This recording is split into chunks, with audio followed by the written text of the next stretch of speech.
IAS की नौकरी कर पिता मोदी के खास बनी, बेटा आईपीएस की नौकरी छोड़ योगी का राइट हैंड बनने वाला है। क्या यूपी में रोजगार का संकट खत्म होने वाला है? योगी ने जिन्हें बुलाया है वो इस मामले के एक्सपर्ट हैं। जिंदगी में जो ख्वाब देखा वो पूरी होती चली गई, एक इच्छा अधूरी रही तो योगी ने कहा हम कर देते हैं पूरी।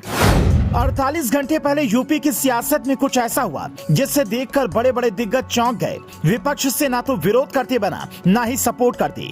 मीडिया में खबर आई कि योगी सरकार ने राज्यपाल को 6 नामों की लिस्ट भेजी है जिन्हें विधान परिषद भेजा जाएगा। उस लिस्ट में एक बड़ा नाम था साकेत मिश्रा का। अगर आप इन्हें नहीं जानते तो इनका पहला परिचय यही है कि पीएम मोदी के पूर्व प्रधान सचिव नृपेंद्र मिश्रा के बेटे हैं, जबकि दूसरा परिचय ये है कि पूर्व आईपीएस और समाज सेवी भी हैं। ऐसे में आप कहेंगे इसमें क्या गजब है, इनको तो टिकट मिलना ही था। तो वो सुनिए जो अक्सर पार्टियों में नहीं होता। साल था 2019 का, देश में लोकसभा चुनाव चल रहे थे। साकेत मिश्रा अपनी टिकट की डिमांड लेकर पार्टी हाईकमान के पास पहुंचे। आश्वासन मिला देखेंगे। सबको लगा कि पिता प्रधानमंत्री के खास हैं तो टिकट कौन सी बड़ी बात है, लेकिन लिस्ट आई तो इनका नाम नहीं था। मीडिया में आए और फूट फूट कर रोने लगे। पर कहते हैं उधर पिता ने जैसे जैसे राम मंदिर निर्माण में तेजी लानी शुरू करवाई, इधर बेटे की किस्मत तेजी से खुलने लगी। करीब 1 साल में ही बेटे की जिंदगी की सबसे बड़ी अधूरी इच्छा पूरी होने वाली है। ऐसा दावा किया जा रहा है कि उस वक्त इनका टिकट इसलिए भी कटा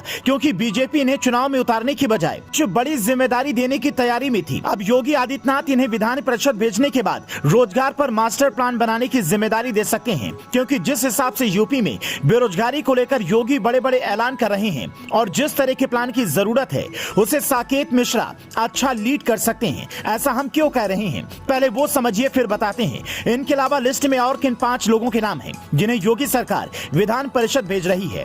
यूपी के देवरिया के रहने वाले साकेत मिश्रा ने दिल्ली के सेंट स्टीफेंस कॉलेज से इकोनॉमिक्स में ग्रेजुएशन किया। आईआईएम कोलकाता से पढ़ाई करने के बाद यूपीएससी की तैयारी की। साल 1994 में परीक्षा पास कर फिर आईएएस बन गए।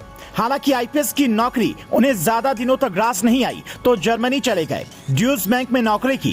करीब 4 साल पहले वापस इंडिया आए, श्रावस्ती पहुंचे और लोकसभा चुनाव की तैयारी शुरू कर दी। कई सभाएं की, लेकिन इसका फायदा उन्हें नहीं मिला। पर अब योगी ने समझ लिया है कि सांसद ना सही पर इन्हें विधान परिषद भेजकर सरकार में रखने के कई फायदे हैं। इससे न सिर्फ यूपी के विकास को रफ्तार मिलेगी बल्कि पार्टी को भी कई तरह के फायदे हो सकते हैं। पहला, यूपी में ब्राह्मण वोट बैंक साधने की अच्छी कोशिश हो सकती है। साकेत मिश्रा की जमीनी पकड़ अच्छी है।